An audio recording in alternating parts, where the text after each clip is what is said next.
Awesome.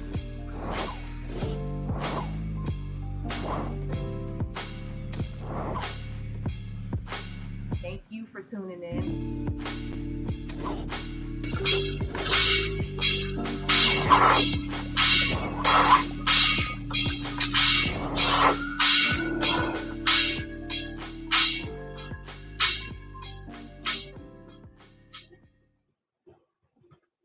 What's up, everybody? How y'all doing today? I'm Janey Tate, founder and editor and publisher of High Low News. And today, as always, we like to do dope interviews with dope people in the community doing great things for the people. And today is no different. I'm so excited to have my two guests on today. One of them is a recurring guest, so I'm happy to see him again. And another girl is my name twin, Janae. Janae and Maurice from Breaking the Cycle are here today, and they're going to tell me about all the great things that they have going on and a dope summer program that they had this summer. So without further ado, let me introduce you to them. Hey, Janae. Hey, Maurice. How y'all doing? Hey, thanks for having me back. Of course. Of course. As soon as I got the word, I was like, yo, we got to make this happen because the things you guys do with Breaking the Cycle is always so amazing. And I want the people, my audience, to know what's up. Janae, how you doing? I'm great, Janae. How are you? This is it weird to hear your name back? Because for me, it's like, me here. I love it. I was like, when I saw your name, I was like, okay, this is gonna be a great interview. I love Janae's. Yeah, definitely. That's cool. That's cool. So I'm gonna jump right in. You guys, tell me about this summer program. I know it was a collaboration between different organizations. Either one of you can start. But just tell me about like how this came to be. Sure. So I guess I'll get started. Our summer program, it was this amazing experience. It was Break the Cycle, Improving Lives, Building Futures. And it really was a transformative program that we had been thinking about. And then we just kind of got this amazing opportunity to actually put it on. And we pretty much pulled the program together in about 4 weeks. It was a 6-week program. We had 51 kids. There was a mindfulness component. There was construction. There was cycling, of course. And so it really was this great experience, I think, for the kids and also for us. And it was 6 weeks from June, the end of June to the first week of August. Nice. And Maurice, how did this come to be? Did you guys always know that you wanted to create a summer program? Did somebody approach you guys about partnering? Like, how did the program come about?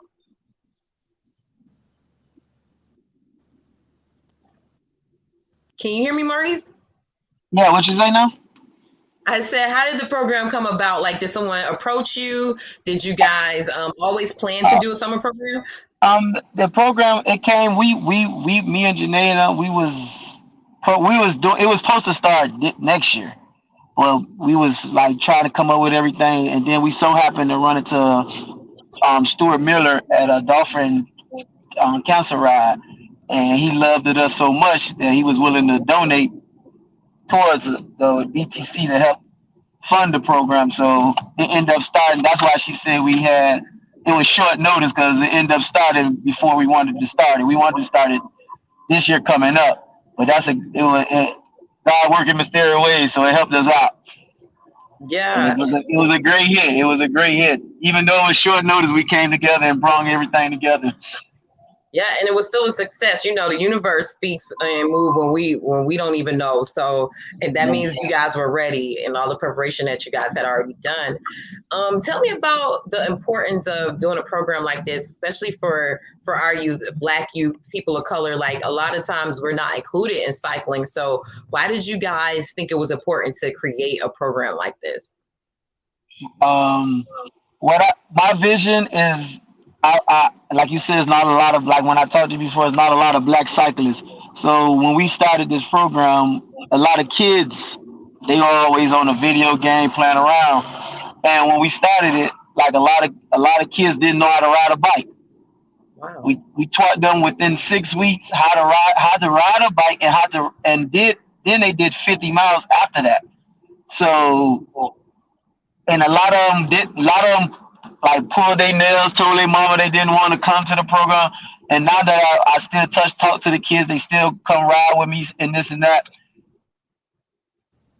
they're like, they tell me, man, we gonna come back next year. You don't even have to do this. We love the program. So is when you introduce something new to some people and you get, and it's good, they catch on. The kids catching on. So like we got like probably 10, 20 kids that's going to join our junior team, Wow. and that's a great thing. Instead of just playing football, basketball, we gave them something else to look forward to and achieving. That's awesome. Janae, anything you want to add to that? No, he did a great job. I think, to his point, there were kids who, like, the first day of orientation, they were upset. They didn't want to be there. Now we just can't keep. So, they're riding 2 to 3 times a week still, even after the program has ended. And I think, one thing that Maurice did mention as well is some kids didn't know how to ride a bike at all. But there's a difference between riding like a regular bike, but they're riding road bikes, like bikes that professional cyclists ride. So that was, I think, a huge accomplishment of the program, is that these kids didn't just start riding bicycles, like they're riding bicycles that professional cyclists actually ride. And that's something we were able to help them do. Man, that's amazing. What was the age range for the students? Because I'm thinking, like, if you can't ride a bike, you got to be like, what, 6, 7, 8 years old? Like, you got to be a little kid. What was the age range? No, we had 10 to 17-year-olds. So the Wow. range pretty vast. But we had some kids who, even at 10 didn't know how to ride a bike, or 11. So yeah. Crazy. We come from a different generation where you like riding early. Everybody rode a bike. That's just Christmas time. that's mind-boggling to me, but just a sign of the times. But I'm so glad that you guys are like instilling that in the kids. Can you guys tell me about like the program in regards, like, how did you guys get like 51 bikes for the kids to ride? Like, how did that come about? Like, especially like these specialized bikes, and I know they get expensive. So did you guys have to fundraise or get a donation? Like, how did that work? So Maurice kind of mentioned it earlier. We were able to fund the entire program through a private donation from the Lennar Foundation. And literally we were able to give each child a brand new bicycle. The kids also received a $2,000 stipend for participating. So for the whole summer, they, everything was free. There was no cost to them. They had, we had a Chef Kathy, who was there Monday through Thursday. They had hot breakfast. And hot lunch every single day. So they were having like fish and grits for breakfast, bacon, eggs, grits, all kind of stuff, waffles. So we were able to fund the program and really provide this great experience through that donation. Man, that's lux. Like, can I join the program? Like, I can use $2,000 in some fish and grits breakfast. Like, that's pretty amazing. I love what you guys have built, with this platform and this community of cycling. Are you guys planning to continue the program year round or bring it back next year? Like, what are your plans for the future for this program? Program director. Yeah, I can take that one. So we're still, again, Maurice and I both kind of alluded to the fact that things happen really quickly with the summer program, and we are grateful that we were able to be successful with it. We are kind of sitting down and kind of reevaluating, the things that went well, the things that we can improve on so that we can plan for, different things throughout the year. But that's one of the amazing things about, what we do, is that we have BTC Junior, which is a year-round program, which is an opportunity, for those same kids that participated in the camp, and even new kids to come in and participate in cycling, and to learn how to ride, and to learn, the different elements of cycling. So we are talking about, potentially maybe an after-school program. Definitely looking forward to hopefully doing the same thing next year, but we are still kind of in talks. Got it. And so as far as like breaking the cycle is involved, what do you guys have going on right now for the overall program? Are there any things that you guys want people to know about in regards to membership, riding, events? Right now we doing a classic this Saturday for the FAMU and Jackson State. We just came off the road from doing a Tampa ride. We rode from Miami to Tampa. Last time we talked, I did it to Orlando. This time we went to Tampa, and now we're getting ready. trying to get everybody to be a pro for a day. Because last year me, Weber, all us did a pro for a day. And like I said, it was like 900 people in there and only 10 blacks. So I'm trying to put at least like 40 of us or 50 of us in there and put a little pep inside the program. And we got a lot of things coming up. Cancer Rise. We got bike-a-thon. We have Christmas gifts giveaway. We have a lot of things coming up in these couple of months, so we're gonna be very busy. Nice. Janae, I spoke with Maurice and we got his story, but since I have you here and I love for people to tell their backstory, how did you get involved with breaking the cycle and how did you become passionate about cycling? Oh my goodness. So I'll give you the quick version. My BTC anniversary is actually coming up. It's September 18th. So last year, I had a friend. I actually was just getting over COVID. And I was like, get a bike, but just get, like a bike from Walmart. And I was like, well, why not? And she's like, you got to invest. And so I was like, okay, let me get a hybrid. So I went and purchased a bike. And, bikes were really hard to find around that time because everybody was trying to get out of the house. So I found a bicycle, went out. My first ride was a Friday night happy hour. I'll never forget. The ride ended up being 14 miles, but I only made it the first 7. So after the break, I was like, I think I'm gonna pass out. That was the most physical activity that I had done literally all year. So it was a lot, but I came back 2 weeks later and I think we did a 32-mile ride from Bravo on 104th Street to Pembroke Pines and back. We support the Black-owned gas station up there. So that was great because I did 32 miles, 2 weeks later. I felt really good about myself, really good about life. And then in December, my friend, it was her birthday. She's like, I want to do this 50-mile ride. And I'm like, a 50-mile ride? Are you sure? So really just woke up on a Saturday morning. BTC rides 50 miles every Saturday morning, except the first Saturday. So got on my hybrid, started riding, made it about 1.5 miles away from where we started. And I was like, I can't do this. I'm turning around. So I left the group, turned around. Then I decided, you know what? I'm going to do it and I'm just going to do it by myself. So I started riding. And I caught up with them at about mile 32. So I rode 32 miles myself to exit 1 down south. And I met up with them only because I think Maurice got a flat. So they ended up technically waiting for me. And the rest is kind of history. Like they haven't been able to get rid of me because I literally, I'm always there. I love it. I became very passionate about it. I invested in a road bike at the end of last year. And, it really is something that I'm passionate about, the cycling part of it, but also the social part of it, because I've gotten to meet so many amazing people, as a part of BTC. And it really is a family. So I'm grateful for that. I love that. And I think that's amazing for your first ride to do 7 miles. Like this past weekend, I took a quick trip to New York and me and my boyfriend, we went cycling in Central Park. And please know that we stopped about 4 times. My legs were burning. I was like, but I will tell you this. And I was thinking about that. I was like, when I get back to Miami, I got to do a ride with Breaking the Cycle. I was like, it was so much fun.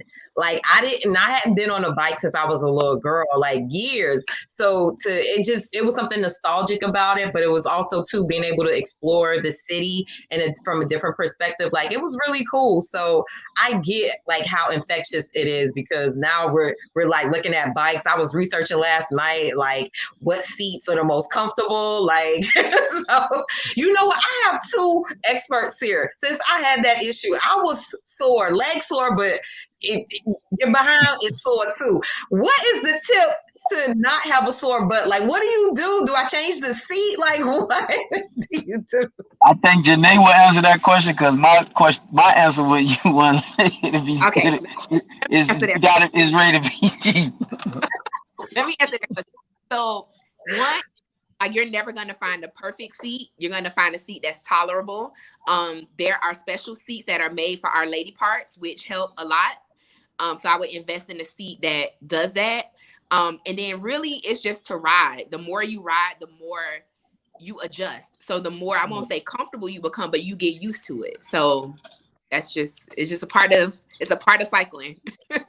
Please know, I was looking up seats I was like, what is the seats for Black women butts? You know, like I'm literally getting very specific in my Google search. I'm like, I need a real seat on this bike.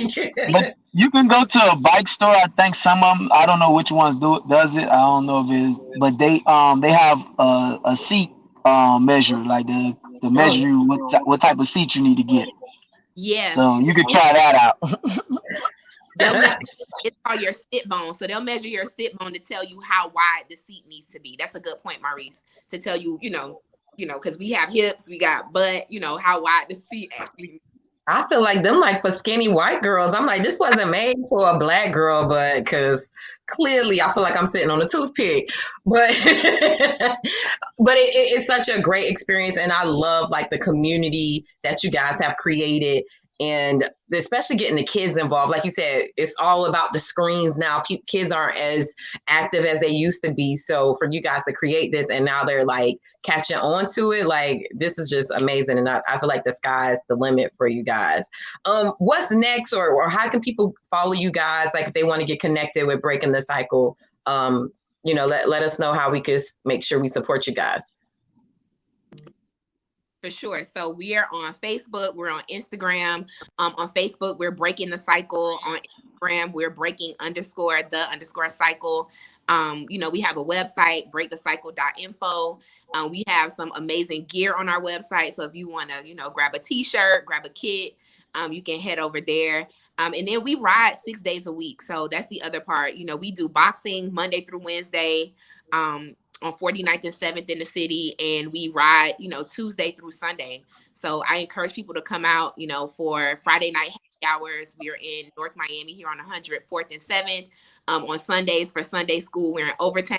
We're literally all over the place. We have a weekly schedule that we post. So if you're interested in coming to check us out, for beginner riders, I suggest either Friday or Sunday. But anybody else, if you've been riding for a little bit, come check us out any of the other days of the week. I love it. And I made sure I put the information on the screen just in case people wanted to write that down and connect with you guys. Maurice, anything else you want to add about the program? I don't want to have another interview and you ain't ride yet. That's all I got to add, because you told me last interview you was coming and you ain't come yet. All right, you put me on the spot. I'm gonna do it. Matter of fact, I'm gonna make sure I take some pictures and video. We do a little package. We're gonna do a whole day in the life of Breaking the Cycle and make sure we put that out there. I'll plan for that. Appreciate it.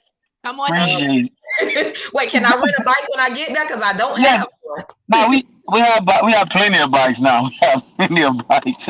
Man, I love it. You guys have really grown the program, and that was like about a year and a half ago that we spoke. So to see where you are now and getting donations, this is really awesome. Yeah, by next year we plan on having our own location and everything. So yeah, we're moving fast, and we're trying to do a lot of good things in the community. So it's helping us out.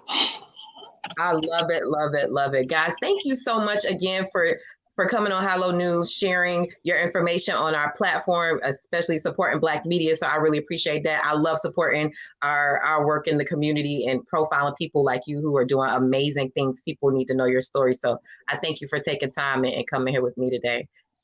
Thank you for having me. Yeah, appreciate it. Thank you. Wow, guys, this was amazing. You guys have to definitely support Breaking the Cycle. I know y'all know about them. They everywhere, but go out for a ride. Invest in it. It's a great way to stay fit. And these are people who are doing great things for not only just our community, but for kids in our community. So it's something that we definitely need to support. As always, thank you for watching another episode of Halo News, where we interview dope people doing great things in the community. As always, follow us on Instagram, Facebook, and Twitter and LinkedIn. Go to the HaloNewsMiami.com website to connect with us. We have the latest stories on everything that's happening in South Florida for the Black millennial perspective. And also we have new event sponsorships. So you guys check us out on Instagram to learn more about that. As always, thank you for tuning in and have a great day.